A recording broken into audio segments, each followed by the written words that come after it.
Halo, selamat datang kembali di sesi pembahasan mendalam kita. Kali ini kita punya misi khusus nih, ngebongkar fakta-fakta budaya, utamanya di Indonesia ya, yang sering kita anggap udah tahu, tapi ternyata ceritanya lebih rumit atau malah keliru. Kita bakal telusuri sumber-sumber yang udah kamu kumpulin bareng-bareng. Tepat sekali. Budaya itu kan kayak gunung es ya, yang kelihatan di atas tuh seringnya cuma secuil. Padahal di bawahnya ada sejarah, makna, macam-macam lah.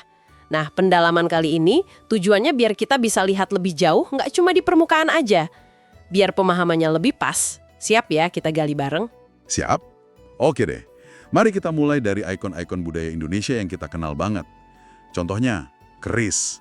Di kepala banyak orang kan, wah ini pusaka, tajam. Terus sering banget tuh ada cerita mistisnya, ada isinya lah, jin lah.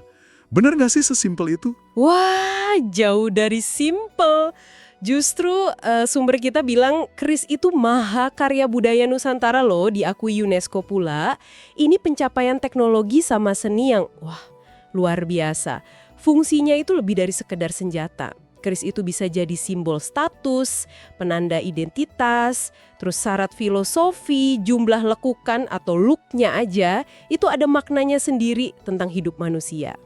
Oh, jadi lekukannya itu ada artinya ya, bukan asal belok-belok aja. Iya betul, terus proses bikinnya itu wah pakai teknik tempal lipat yang rumit, milih bahannya juga khusus, kadang ada yang dari meteorit segala. Hasilnya itu pamor, pola unik di bilahnya. Nah pamor ini dianggap kayak jiwa atau karakter kerisnya gitu. Jadi pamor itu bukan hiasan doang ya, tapi kayak ada esensinya gitu. Terus kalau soal spiritual atau mistisnya gimana tuh? Banyak kan yang percaya gitu? Nah, aspek spiritualnya memang ada, tapi arahnya lebih ke fungsi kayak jimat gitu ya. Dipercaya bahwa energi positif, wibawa, atau perlindungan, ini juga bentuk hormat banget ke warisan leluhur. Kalau persepsi soal rumah jin atau alat sihir, itu sih lebih ke penyederhanaan. Kadang malah distorsi dari makna aslinya. Intinya, keris itu soal keahlian, filosofi, identitas, bukan melulu mistik. Oke, paham sekarang. Nah, dari logam kita geser ke kain, batik. Kan sering dengar tuh argumen, teknik pakai lilin itu wax resist kan ada juga di tempat lain di dunia. Jadi klaim batik punya Indonesia itu gimana? Nggak terlalu kuat ya? Pertanyaan bagus ini soalnya nih salah paham yang lumayan umum ya. Pengakuan UNESCO tanggal 2 Oktober 2009 itu yang jadi Hari Batik Nasional kita, itu bukan cuma buat teknik wax resistnya aja. Yang diakui itu keseluruhan sistem kebudayaan batik Indonesia. Keseluruhan sistem, maksudnya gimana tuh? Iya, jadi nyakup teknik khas kita kayak batik tulis, batik cap, terus kekayaan ragam motif sama simbol-simbolnya yang dalam banget. Tradisi pakai pewarna alami, dan yang penting banget nih, fungsi sosial batik di kehidupan masyarakat kita, terutama di Jawa, kan kuat banget. Jadi batik yang diakui dunia itu ya spesifik punya Indonesia, komplit sama ekosistem budayanya. Oke. Jadi satu paket gitu ya, bukan cuma tekniknya doang. Ini jadi inget wayang nih. Banyak orang, apalagi di luar sana ya, mungkin taunya wayang ya, pertunjukan bayangan aja. Padahal kan banyak banget yang hilang ya kalau cuma gitu. Itu tradisi teater yang kompleks dan beragam banget. Ada wayang kulit, yang bayangannya ikonik, tapi kan ada juga wayang golek, yang boneka kayu itu, ada wayang topeng, wayang wong yang orang main langsung. Masing-masing punya cerita sendiri, seringnya dari Mahabharata Ramayana tapi udah diadaptasi lokal. Ada musik gamelan yang rumit, bahasanya sastra banget, terus penuh filsafat sama kritik sosial. Wah iya ya, dalangnya, sindennya. Nah itu dia, pengakuan UNESCO juga nyakup semua itu. Dalang, sinden, niaga, pengrajin wayangnya sampai penontonnya. Jadi kalau cuma dibilang shadow play itu wah ngereduksi kekayaannya jauh banget lah. Gila ya kompleksnya. Masih soal ikon budaya nih, kita lihat arsitektur. Rumah Gadang Minangkabau. Atapnya itu loh yang kayak tanduk kerbau, khas banget, cantik. Tapi bentuk itu ada makna lebihnya nggak sih selain bagus dilihat? Oh jelas ada, dan maknanya itu fundamental banget. Bentuk atap melengkung, runcing, yang namanya gonjong itu tuh representasi visual paling jelas dari sistem kekerabatan matrilineal Minangkabau. Salah satu yang terbesar di dunia loh sistem matrilineal mereka. Matrilineal, jadi garis keturunan ibu ya? Betul. Rumah Gadang itu secara adat punya kaum perempuan dalam satu garis ibu. Warisannya ya turun dari ibu ke anak perempuan. Laki-laki, entah suami atau anak laki, itu statusnya kayak tamu terhormat aja, sumando, di rumah gadang istrinya. Jadi rumah ini bukan cuma tempat tinggal, tapi pusat kuasa adat, pusat ekonomi, tempat simpan harta pusaka, simbol identitas dan martabat perempuan Minang. Keren kan? Arsitekturnya langsung nyerminin struktur sosialnya. Siapa sih yang nggak kenal? Puluhan cowok duduk melingkar, cak cak cak, gitu kan? Ikonik banget. Banyak yang mikir ini tari ritual kuno, sakral gitu. Nah, ini dia nih salah satu kejutan buat banyak orang. Tari kecak yang kita kenal sekarang, yang populer buat turis, itu sebenarnya kreasi yang relatif baru loh. Dibikinnya sekitar tahun 1930-an. Hah? Serius? Baru tahun 30-an? Iya, inspirasinya memang dari ritual komunal kuno namanya Sanghyang, yang ada unsur trance, komunikasi sama roh buat usir wabah gitu.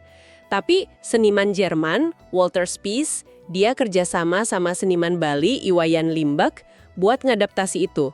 Mereka masukin cerita Ramayana, biasanya pas perang Rama lawan Rahwana, terus suara cak-cak-cak itu dijadiin musik latar yang dramatis. Tujuannya ya, bikin pertunjukan yang spektakuler buat turis. Wah, jadi semacam inovasi budaya, ya, inspirasi tradisi, tapi dikemas ulang buat panggung. Menarik banget ini. Gimana sesuatu yang baru bisa cepet banget dianggap kuno? Apa ini kejadian juga di tarian lain? Kayak tari saman dari Aceh. Sering kan, semua tarian duduk dari Aceh dibilang saman. Nah, itu juga poin penting buat dilurusin. Saman itu tarian spesifik suku Gayo di Aceh. Statusnya di UNESCO itu warisan budaya tak benda yang perlu dilindungi segera. Sayangnya, namanya sering salah dipakai buat nyebut tarian lain yang mirip kelihatannya, terutama Rato Jarwe. Oh beda ya, saman sama Rato Jarwe, kirain sama aja. Beda, sama-sama dari Aceh, sama-sama penari duduk berbanjar, gerakannya dinamis. Tapi ya beda, koreografinya, pola geraknya, musiknya juga beda. Saman biasanya cuma vokal sama tepukan. Rato Jarwe sering pakai rapai, kostumnya, bahasa syairnya. Terus secara tradisi, saman itu ditarikan cowok, Rato Jarwe cewek. Jadi penting banget kita menghargai nama sama asal komunitas tariannya. Iya ya, penting buat nggak nyamaratain ya. Nah, selain yang udah terkenal banget, ada juga ritual unik lain yang mungkin belum banyak yang dengar. Misalnya nih, ada tradisi manen sama rambu solo di Toraja. Ini soal kematian gitu ya? Betul. Dan dua-duanya nunjukin pandangan unik orang Toraja soal hubungan orang hidup sama yang udah meninggal. Rambu Solo itu upacara pemakaman yang megah banget, kompleks, bisa berhari-hari, kadang diadain bertahun-tahun setelah orangnya meninggal. Tujuannya buat nyempurnain perjalanan arwah ke alam baka sama negesin status sosial keluarga. Terus kalau mak nenek? Nah, kalau mak nenek, biasanya bulan Agustus, itu ritual bersihin jasad leluhur yang udah lama dimakamin, diganti bajunya kayak ketemu lagi gitu. Ini bentuk hormat, kasih sayang, sama usaha jaga ikatan sama leluhur. Keduanya nunjukin kalau kematian itu bukan akhir dari hubungan. Perspektif yang beda banget ya soal kematian dan leluhur. Terus ada lagi omed-omedan di Bali, sama pasola di Sumba. Itu gimana tuh? Iyo, omed-omedan itu unik banget. Tradisi pasca nyepi di Sesetan dan Pasar. Semacam ritual ciuman massal gitu antara pemuda-pemudi desa sambil disiram air. Ada pakemnya sendiri. Kalau pasola di Sumba, itu kayak perang-perangan ritual naik kuda saling lempar lembing kayu. Bagian dari upacara adat Marapu, agama lokal Sumba. Setahun sekali diadakannya. Wah, unik-unik ya. Satu lagi deh, kebo-keboan di Banyubangi.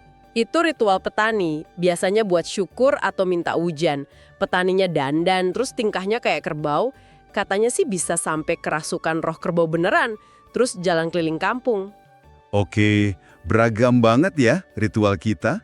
Sekarang pindah ke ranah kepercayaan sama praktik sehari-hari. Stereotip orang Indonesia kan suka pedes ya. Sambal di mana-mana. Apa ini karena cabai emang tanaman asli sini dari dulu kala? Nah, ini dia. Ternyata enggak loh. Cabai, semua jenis kapsikum itu asalnya dari Amerika.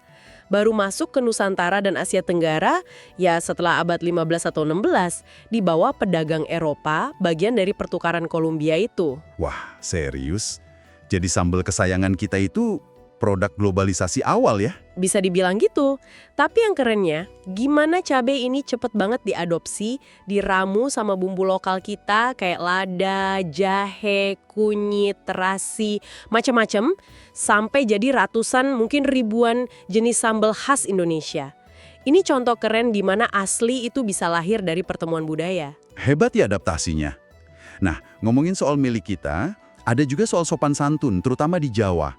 Kan ada anggapan nih, kalau nggak pakai bahasa Jawa krama yang halus ke orang tua, otomatis dianggap nggak sopan. Ora iso boso, bener gitu nggak sih? Hitam putih gitu. Nggak sesederhana itu juga sih. Filosofi Jawa itu kan nekenin banget unggah-ungguh. Itu nyakup semua tata krama, sikap hati, perilaku, gestur, intonasi, baru deh pilihan kata. Pakai bahasa ngoko, bahasa sehari-hari, dalam situasi akrab, meskipun ke orang yang dihormati, bisa jadi lebih tulus kalau dibarengi sikap hormat yang jelas. Maksudnya sikap hormat gimana tuh? Ya misalnya nada bicaranya lembut, badannya agak merendah gitu. Sebaliknya kalau pakai krama tapi kaku, dipaksain, malah bisa kerasa jauh dan gak tulus. Ada pengamat budaya, Ariel Herianto, pernah nyinggung gimana penggunaan ngoko sama figur publik di Jawa Timur bisa jadi strategi bangun kedekatan, bukan cuma soal sopan gak sopan bahasanya aja.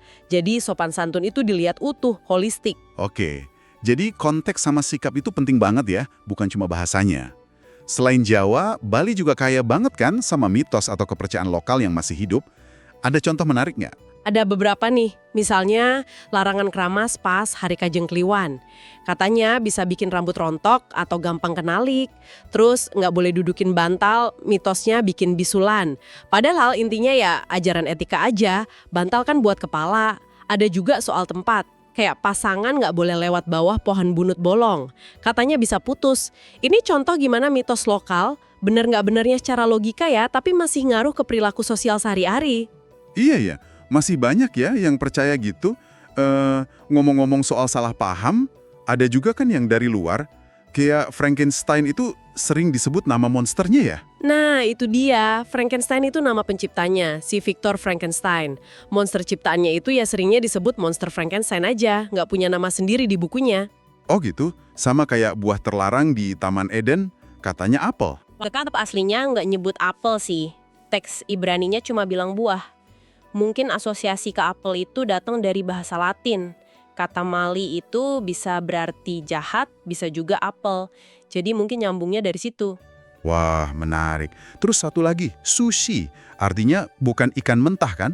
Bukan sama sekali. Sushi itu ngacu ke nasi yang dibumbui cuka. Isinya bisa macam-macam. Sayur, telur, ikan matang juga bisa. Sushi gaya Osaka yang tradisional malah banyak pakai bahan matang kok.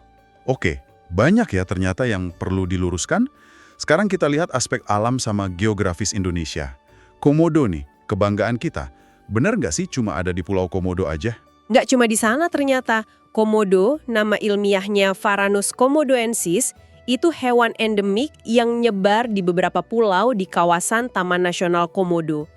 Selain Pulau Komodo, ada juga populasi yang lumayan banyak di Pulau Rinca, Gili Motang, Gili Dasami, bahkan di beberapa tempat di Flores bagian barat. Tahu sebarannya ini penting banget buat konservasi. Penting ya buat data konservasi. Terus, Candi Borobudur yang megah itu sering banget salah disebut Candi Hindu. Gimana faktanya? Ini kekeliruan yang lumayan dasar sih.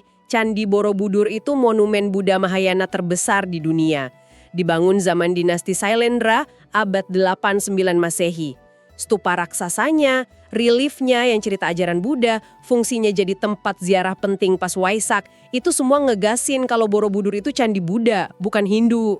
Oke, clear ya. Borobudur itu Buddha. Nah, satu lagi nih yang sering ketukar. Bunga raksasa Indonesia yang baunya busuk itu.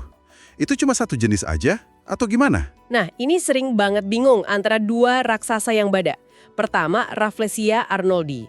Ini yang megang rekor bunga tunggal paling gede diameternya. Tanamannya parasit, nggak punya batang daun jelas, banyak di Sumatera sama Kalimantan. Oke, Rafflesia bunga tunggal terbesar. Terus yang satunya? Satunya itu Amorphopalus titanum alias bunga bangkai atau titan arum. Yang bikin dia kelihatan raksasa itu bukan bunga tunggalnya, tapi perbungaannya atau inflorescence. Struktur kayak tongkol gede yang tinggi banget dikelilingi seludang. Ini endemik Sumatera.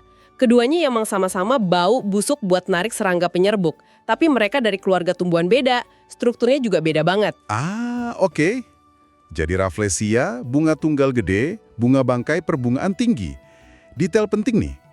Nah, setelah bahas banyak contoh, jadi mikir nih, kenapa ya salah paham soal budaya ini gampang banget kejadian dan nyebar? Suka ada istilah payung, satu nama populer kayak saman atau wayang, dipakai buat nyebut banyak variasi lokal yang beda-beda. Ketiga, narasi buat pariwisata atau promosi itu seringnya nyederhanain hal yang rumit biar gampang dijual dan menarik. Terus, gimana caranya biar kita lebih kritis, biar informasi yang kita dapat atau kita sebarin itu akurat, biar nggak ikutan salah paham terus? Kuncinya sih kemauan buat ngecek lebih jauh ya, sama kritis sama info yang diterima. Coba deh rujuk sumber primer atau data resmi, kayak dari UNESCO buat warisan budaya. Kalau data jumlah bahasa gitu cari statistik dari BPS atau Badan Bahasa. Kalau ada debat istilah kayak saman tadi, cari kajian ahlinya. Perhatiin juga sejarahnya kapan munculnya. Dan yang gak kalah penting, dengerin suara dari komunitas pemilik budayanya. Perspektif mereka itu paling berharga. Wah, tipsnya berguna banget nih. Pembahasan kita hari ini benar-benar ngebuka mata ya. Ternyata banyak banget fakta yang kita anggap biasa aja atau udah pasti soal budaya kita sendiri. Dari makna keris, sejarah kecak, asal cabe, sampai bedanya Rafflesia sama bunga bangkai, itu punya cerita di baliknya yang jauh lebih kaya, kompleks, dan seringnya mengejutkan. Tepat sekali. Ini ngingetin kita betapa pentingnya buat nggak berhenti di permukaan aja. Pas kita coba pahami konteksnya, sejarahnya, nuansanya di balik simbol atau ritual, kita nggak cuma lurusin fakta, tapi juga numbuhin rasa hormat sama penghargaan yang lebih dalam buat keragaman dan dinamika budaya itu sendiri. Jadi lebih sadar gitu sama kompleksitas warisan kita.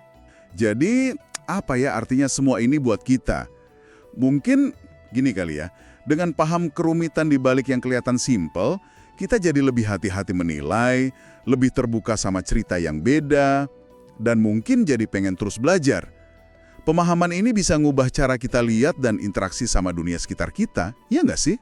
Pertanyaan reflektif yang pas banget. Coba deh renungan, gimana pengetahuan baru ini soal hal-hal yang mungkin dulu kamu salah paham, ngaruh ke cara kamu mandang kekayaan budaya Indonesia? Atau budaya lain? Ada rasa penasaran baru nggak yang muncul buat digali lagi? Nah, itu dia. Sesuatu buat kita pikirin bareng-bareng ya. Terima kasih banyak udah nyimak pembahasan mendalam kita kali ini.